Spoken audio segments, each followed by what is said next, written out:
지금 이렇게 유튜버도 하시지만 갑자기 이제 유튜브 구독자가 뭐 100만 명, 1000만 명이 돼서 또 많이 버시는 유튜버들도 많잖아요. 그쵸. 한 10개 기업이 창업을 한다면 그 중에서 유지하는 기업이 실질적으로 성공을 한다고 보는 거는 밖에 안 될 거거든요.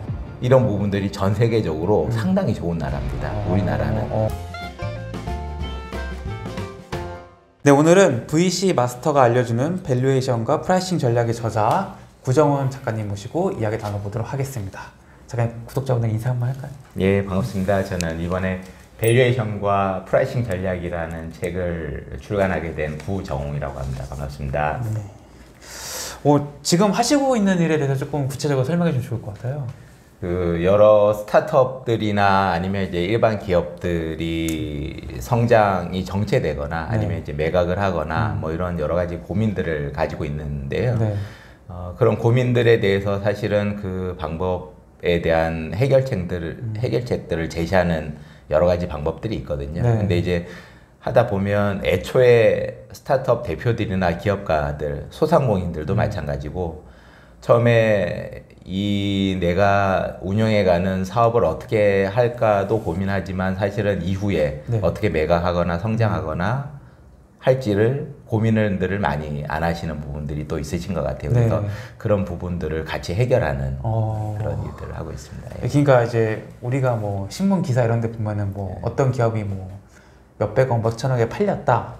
뭐 이런 일을 약간 도와주신다고 이해하면 될까요? 그렇죠. 뭐 그걸 직접적으로 돕는다기보다도 여러 가지가 있는데 최근에 예를 들면 그 런던 베이글 뮤지엄이 2천억에 이제 매각이 됐는데 뭐 그런 부분에 대해서 사실은 그 기업이 이제 생긴 지가 한 3, 4년밖에 안 됐음에도 불구하고 큰 밸류에이션으로 매각이 되거든요. 그렇다면 그 대표는 어떤 생각을 가지고 창업을 했고 어떻게 운영을 했고 또 매각 과정에서 사실은 그 매각을 생각하고 기업을 운영하는 것과 일반 기업인들이 하는 것과는 사실 조금 그 모양새가 다르기 때문에 그 부분들을 어떻게 하느냐에 대한 부분들을 같이 고민하고 있습니다. 아니, 저는 이제 사실 사람이 살면서 이제 부동산을 뭔가 사고 파는 것도 굉장히 드문 경험이지만 이 기업을 사고 판다는 건 훨씬 더 드문 일이라는 생각이 들더라고요. 이런 어떻게 보면 일반 사람들은 잘 하지 못하는 뭔가 이런 뭐 VC나 뭐 M&A 전문가나 뭐 비즈니스 디벨로퍼로서 여러 이제 활동들을 해오셨잖아요. 좀 느끼시는 게 있으신가요? 하면서?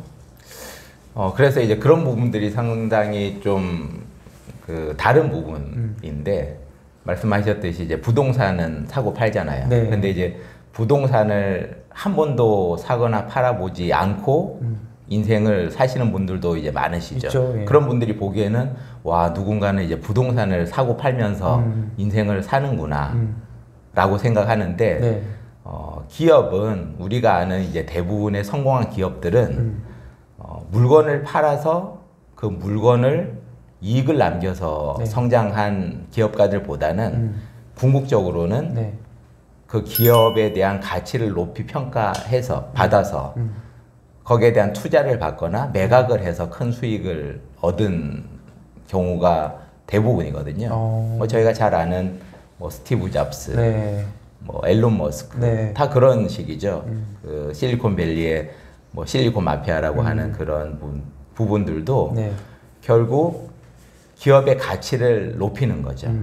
그래서 제품이나 서비스를 가치 있게 만들어서 이제 파는 것도 중요하지만 결국에는 만약에 비즈니스로 성공을 하려면 뭐 우리 같은 이제 유튜버들이나 아니면 이제 최근에 많이 하는 그런 뭐 온라인 마케터들 그리고 AI 시대에 AI로 관련된 이제 비즈니스를 해가지고 돈을 버시는 분들도 많잖아요.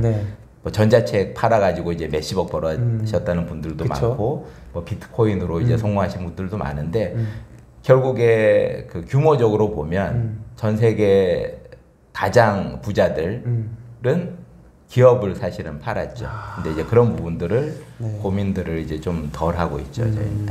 그러면은 작가님께서 보시기에는 이제 우리가 뭐 사람들이 부자 이런 거에 관심이 많은데 이 지금의 이 시대에서 부자가 되는 가장 빠르고 확실한 방법은 기업을 파는 일이라 생각하시나요? 규모가 크죠.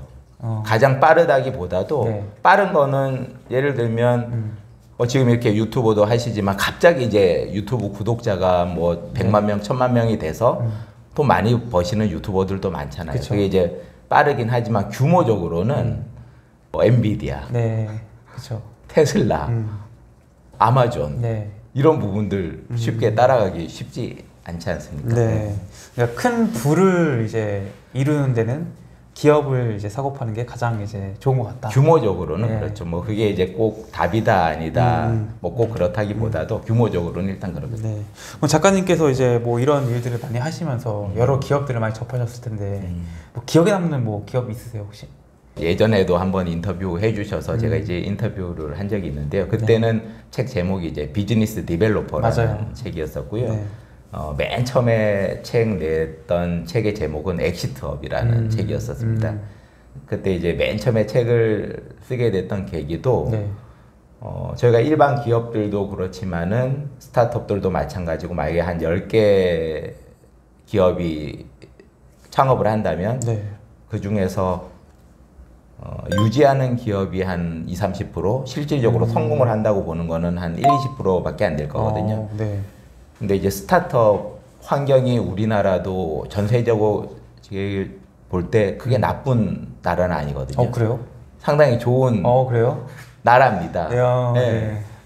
국가에서 지원을 이렇게 또 많이 해주는 나라도 사실 많지 않습니다. 그래서 최근에는 이제 투자나 창업 시장이 조금 최근에 이제 조금 불경기라고는 하지만 네.